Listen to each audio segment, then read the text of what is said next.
Welcome to another episode of OKOGA Live. I'm Chad Warmington, president of the Oklahoma Oil and Gas Association. Reminder, OKOGA Live is a program we're putting together to keep you informed about what's going on at the Capitol, bring in folks that are dealing with energy-related issues or politics at the Capitol during legislative sessions. Our way of keeping you updated. This week we've got a little different format. We're going to bring in and introduce to you Zack Lee. Zack, thanks for coming on the show. No, I'm glad to be here, Chad. Thanks for having me. Zack is our Vice President of Government Affairs and Policy, and what that means is he is our guy on the ground at the Capitol. He's covering all the issues for our members that are working their way through the Capitol each week, and he's also responsible for helping our committees develop the policies that we're pushing at the Capitol. So Zack's got a fantastic background in lobbying and government affairs, and he's been a great addition to OKOGA. I wanted to have you just introduce yourself a little bit too to our members as well, and give us a little bit of your background. Yeah. So Zack Lee, Vice President of Government Affairs with OKOGA, lifelong Oklahoman. I went to Putnam City North High School, OU undergrad, and then OU Law School. And so I practiced a year of intellectual property law before I decided to get into politics. Decided that wasn't really working out for me. Wasn't the most exciting thing I've ever done. But I got contacted with a contract lobbying firm, FKG Consulting, one of the larger lobbying firms in Oklahoma. I was with them for about 2 years, and so this will be my third legislative session, even though it feels like probably the fifth or so. Well, right. I mean, it's your third regular session, Yeah. But if you add to the special sessions, you're like a 5-year vet. Yeah, I feel like a pro at this point, given that we've been in session continually for the last, feels like 14 months. Exactly, and I think that's the way the legislatures looks at it. That they are saying it's almost been a 14-month kind of continual session is what they feel like. Yeah, I know. A lot of the legislators, when they run, they get told that it's a part-time job. Right. And I think they're now realizing that it's a full-time gig, having to be there continually. No doubt about it. Normally, you get your little 4-month window. You get maybe during session a month on either side of it. Hasn't worked out that way for these guys. It certainly hasn't, and we'll see what continues to happen with those guys. It's not over yet. Special session's still going. Well, this was a big week at the Capitol. Got a number of things we want to talk about. I wanted to start out talking about there was a Speaker of the House election this week. Tell everybody what happened there. Right. So the House Republican Caucus re-elected Speaker Charles McCall to be their nominee when it comes time in January, if he were to be re-elected by his district from OKOGA. So what that means is that in January he would be running against the Democratic nominee, whoever they would nominate, which he would be very likely to win. I think one of the interesting things, and you might be able to talk a little bit more about this given your background, is that if Speaker McCall were to win his re-election and carry out his next two years, he would be the first Republican speaker to carry out 2 full terms. Yeah, and it's pretty remarkable. So Republicans won the majority in 2004, and they have a 2-year term limit on speakers, but nobody has ever made it that far. And so, it's a really interesting fact. I mean, the longest-serving speaker was Chris Bench, who served 3 years. But I think that's good for the caucus. I think it's probably good for the House of Representatives as well to get that longevity in as Speaker. I used to say when I was Chief of Staff of the House of Representatives that it really took 2 full sessions before a Speaker was really comfortable in the role. I think you're seeing that with Speaker McCall. He's significantly warming up to the role. He knows what the caucus needs from him and what the body does, and that takes time. It's on-the-job training. So it's a great point that he'll have hopefully a full 4 years as Speaker. Yeah, assuming he wants to stay and continue that job. I mean, That's true. It's tough at this point, given everything that's been going on with the budget and whatnot. I suppose we ought to offer him our thanks for being willing to do it again. But, so that was good for the House Republican Caucus to get that out of the way. Next week, the Senate has theirs, and tell them a little bit what goes on with that. Yeah, so the Senate Republican Caucus will be electing their pro tem nominee. Right now, that's between Senator Greg Treat from Oklahoma, and then we have Senator Roger Thompson from Okmulgee. So those 2 are the ones that are running. There's a third candidate, Senator Rob Stanridge. I believe that he stepped down to just leave it between those 2, and so that'll be next Monday that the Senate Republican Caucus will elect their nominee. Yeah, and that's always good to kind of get those out of the way. I think maybe you can give a little commentary on this. What's interesting during that time of a caucus election is there's a lot of trading going back and forth in terms of votes and whatnot, and so it kind of makes the legislative process a little bit a little disruptive because you're not quite sure what's moving why. Is that fair? Yeah, that's definitely fair. I think one of the things that we've seen, because this is an election year, we've seen both in the House and the Senate with the pro tem and the speaker elections that a lot more bills were getting heard that would normally get heard. And part of that is because when you're trying to get votes from people, you don't want to squash Right. their ideas, even though you might not like it. And so I think one of the things that we want to talk about is where we are in the session. Right. And so we got through the first 4 weeks, which was committee work, and now we're in the period of time that's called floor work, where all the bills are being heard on the floor that got through the committee process. And so there are a lot more bills this year that got through the committee process because of the speaker of the pro tem race. And so the legislature will be working late nights next week trying to get through all the bills that they passed through the committee process. Right. So it's fair to say there probably were some bills that we know normally wouldn't have been heard, bills that we were really opposed to, and some of our members particularly were opposed to, that got a committee hearing. But I think one of the things maybe we can talk about here as we get into legislation is we don't expect some of those bills to get a hearing on the full floor. They got out of committee for other reasons, but they're pretty much probably dead in their tracks now. And so that's part of the process you just need to understand. Yeah, I think some of those bills that we might get to, it's a process that's called taking the title off. It's just a legislative process, so it's not a full bill. It wouldn't be able to pass without the title on. And so what happens is some of those bad bills that they're running through because of the elections, they kind of take the title off, and then they just kind of move them forward as a show of courtesy to those members. I was trying to explain that process to one of our members this week, and they didn't like it. They were like, well, if it's a bad bill, it shouldn't move. And I said, I know, but that's the process where you can let a bad bill move, but it's really crippled. It's really probably doesn't have a chance of going anywhere. But it is what it is. So Right. get into a little bit of a couple of the pieces of legislation that we're tracking closely for OKOGA members. Yeah, I think that OKOGA had a few request bills this year. One of the ones that I've been working extensively on, Senate Bill 1143, and then also House Bill 2775.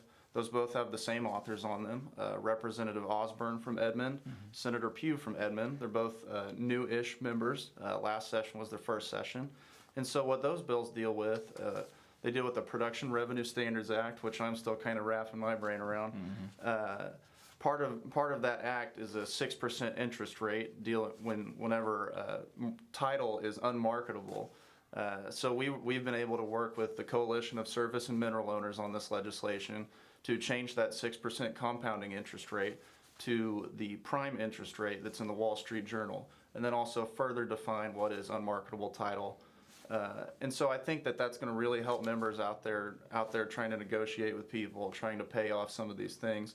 They're not going to have to pay as much, and then it's also easier for them to find out who they're trying to pay. Right. So yeah, our members were frustrated that they were having to pay interest on something when it wasn't their fault that they couldn't cure the title. They just wanted to have some resolution, and that's what this legislation does for them, essentially. Correct? Right. There's a thought process. If the title is unmarketable, that some of the surface and mineral owners were just sitting there collecting paychecks, knowing that they didn't really have to correct anything. Right. And so I think that this is a step in the right direction in trying to cure some of those problems. Yeah, it's good for both sides, and that's why it was great to be able to work with Cosmo on that. What are some of the other things you've been working on? Yeah, so some of the other bills that we've seen filed this year, and it's also a 2-year session, so there are some carryover bills from last year.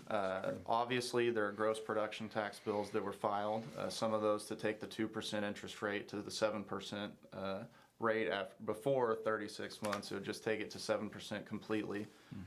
Any of those bills that were filed, they did not pass at this point. They didn't get a hearing. And so there were also several other gross production tax rates bills that were filed, some that took it from 2% to 4% for the first 36 months, some that sent it to a vote of the people. Those bills haven't gone through the process either. So gross production tax was a popular subject matter this year, correct? Yeah, it's a popular subject matter to say the least. Yeah. Well, and we'll get into in a few minutes about kind of where we stand on that overall. One of the other things that I don't think members would know that we talk about a lot, but we're dealing with the drone bills. Talk a little bit about that too, and why they're important to our members. They need them, but what are some of the restrictions that have been trying to be placed on them? Yeah, so these drone bills, I think that a lot of the midstream companies, a lot of our midstream companies use drones to inspect the pipeline and everything like that. What we're seeing is in more some of the rural areas, some of the rural legislators are trying to file drone legislation which would severely restrict that.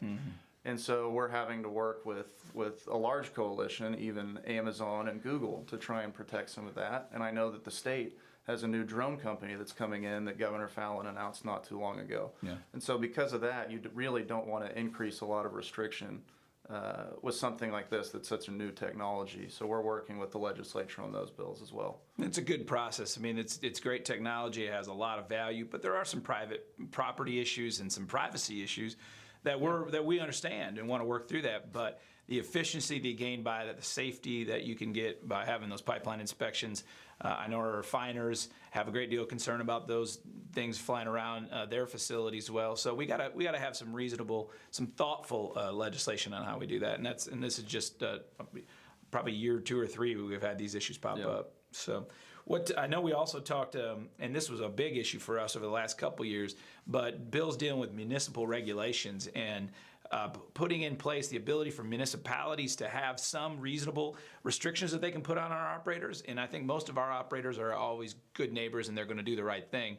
But communities need to be able to protect themselves. Talk about that a little bit as well. Yeah, so I think what we've seen, it was passed several sessions ago. It's called Senate Bill 809. It allowed the municipalities to regulate on noise, sound, air, and a few other things while leaving the rest of the regulation to the Corporation Commission. This year, we've seen several bills filed around this that they would like to have more what they would say local control around this. Now, as far as our members are concerned, the Corporation Commission is the proper way to deal with this. They've got more experience in dealing with this as opposed to some cities. And we've seen previously some cities filed some pretty hostile regulations, such as Stillwater and Norman, that would completely shut down all activity around those areas.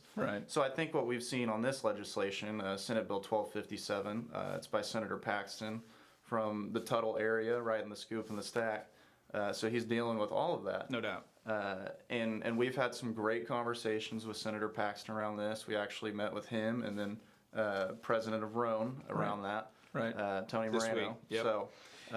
It was a good conversation, and I think Senator Paxton was able to kind of clearly communicate some of the frustrations he's had with his district being impacted. And he's been great about also pointing out he knows the benefit of the industry, and he's not anti-industry at all, but he's also trying to make sure that his constituents have some reasonable protections in place. And I think we're going to be able to work with him to either lay that bill over or certainly address his issues. And I think our meeting this week went a long way toward that. And we don't have any problem really with having some reasonable restrictions. And it's not just to protect oil and gas companies. That's the other thing I think we need to make clear too. The private property right of the mineral owner to have their mineral developed really shouldn't be impeded by unnecessary or overly burdensome regulations as well. A lot of people forget that the mineral owner is separate from the surface owner, and they want those minerals developed, and they don't want to have unreasonable restrictions put in place so they can't develop their asset. So we don't really fight those necessarily just on behalf of oil and gas companies wanting to come in there. It's a property right issue as well, correct? Yeah, no, I mean, there's definitely property rights issues involved in that, and it's not just oil and gas. When you get into local regulation, you can carry it over to anything, such as agriculture and things like that. Right. So our friends at the Farm Bureau are paying attention as well. They were paying attention as well. Good. Well, I think we'll see a good outcome on that. So let's move kind of out of specific legislation, and let's get some of your opinion. A lot of still moving parts, as we talked about, on gross production tax and revenue for the state in general. The step-up plan that failed early in session. There's still kind of rumblings that there might be some more of that. What are you kind of hearing? Also, I think probably touch on the teachers. OEA announced a plan yesterday as well that may kind of ramp up with those discussions. But give us kind of a big picture view of where we are on revenue. Will there be some, and then gross production tax, what you're seeing on that front? Yeah. So let's go first in the timeline, which would be step up. That was the plan that was put forward by a lot of the wealthy business owners in Oklahoma. I think that we saw that fail. It only got 63 votes in the House. It needed 76 to pass. Some of the Democrats that went no, they said it was too regressive. Some of the Republicans that went no, they are not willing to vote for any tax increase at this point. They think there's too much government fraud and abuse to raise taxes. Right. So with that being said, step up failed. Now what we've seen come from that, there are discussions around other ways to raise revenue. There's a bill that's over in the Senate. It's House Bill 2403. It deals with income tax reform. I think they've said it would raise around $100 million, which would be possibly put towards a $2,000 teacher pay raise. And so there's also ball and dice gaming that's going through the system at this point. That's around $20 million.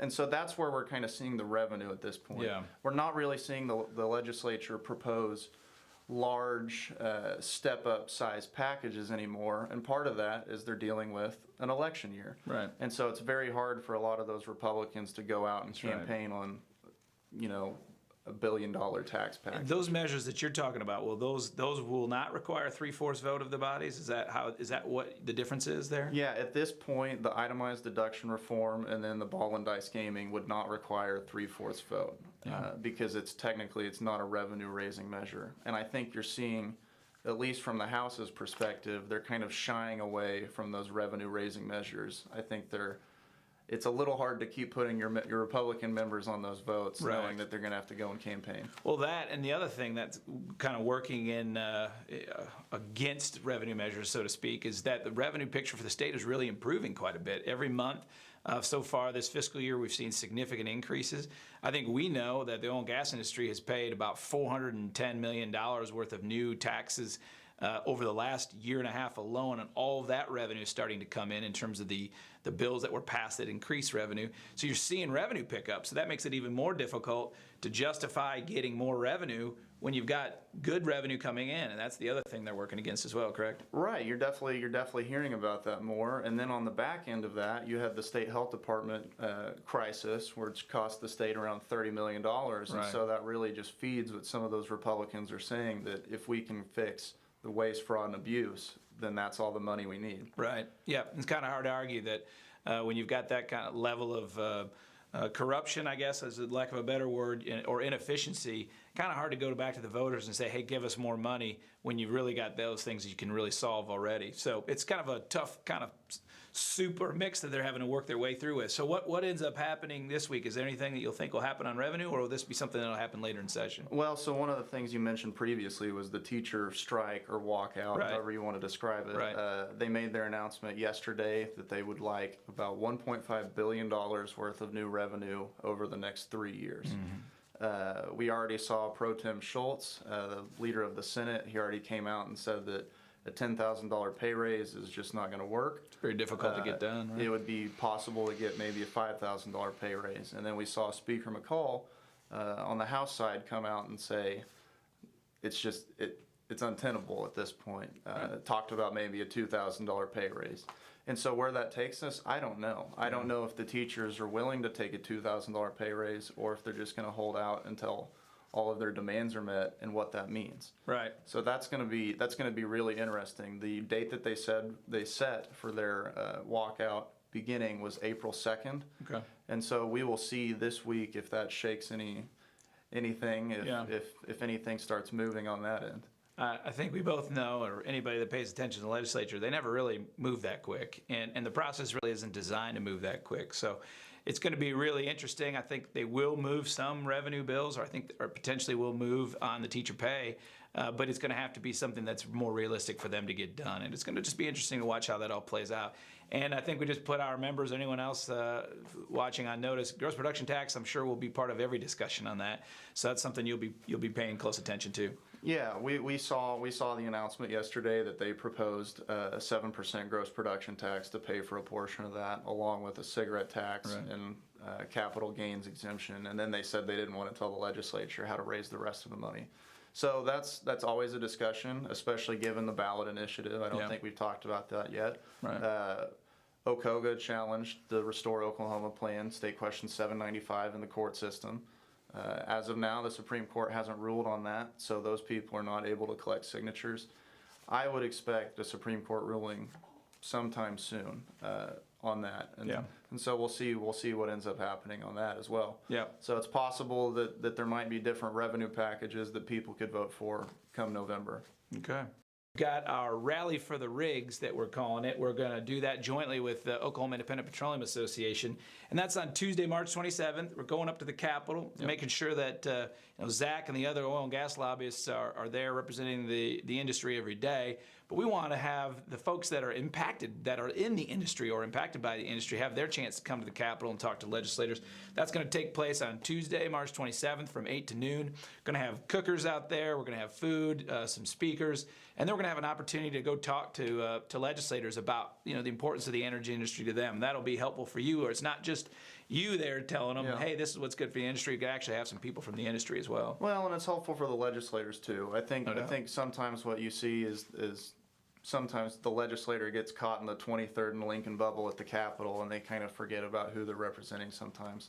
And so it's great to have anyone in the industry go up and talk to their legislator. Right. I think is very helpful. And that's what we want. Anyone that's either in the industry or associated with it, we think that's really important for you to show up. So that's an opportunity we'll remind you about again. I'll give you the last word. Anything else you want to we need to cover, or we get it all for this week? Well, the session is supposed to end the last Friday of May, so we still have a few months coming up. There's some people that say it might end earlier. I think they might be a little. We say that every year. I know, we say it every year. So we'll see. Hope springs eternal. We'll see what happens. All right. Well, we're going to wrap up now. We thank you for tuning in, and again, we'll be back in another week for another version of OKOGA Live. Thanks. Thank you.